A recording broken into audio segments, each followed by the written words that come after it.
Efa kopela.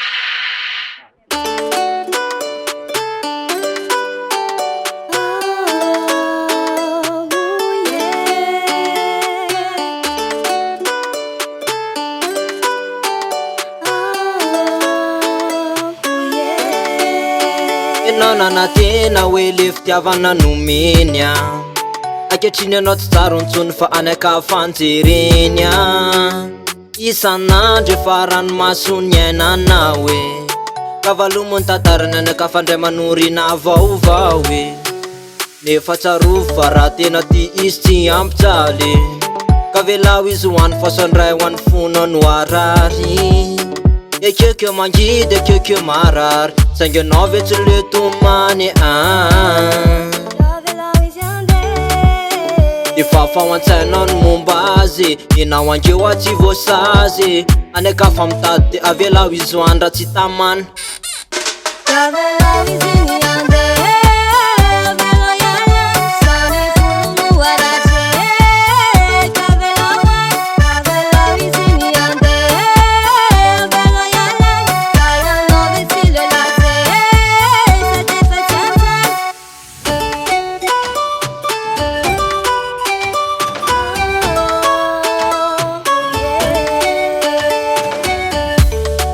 fitiavana tsy fanerena fa rehefa tsy ty isy aleo ande de nareo kone efa tsy anjaraka de aneka fa mitady zato izy efa elany te hiala tsofirano izy rehefa tsy tamanina fa fitiavana ty isy fiantefa karaha mbola toizana tsy tsara zay anao ve tsy leo ranomaso isan'andro miaina ny mafy fa tsarofy fa ny tsarany be dia be mbola ty azy azenao de sy iny anefa nampitsaly ka de mitedava vaovao fa mbola misy anjaranao anefa fahoantsainao no momba azy enao angeo a tsy voasazy de aneka fa mitady de avelao izy hoandra tsy tamana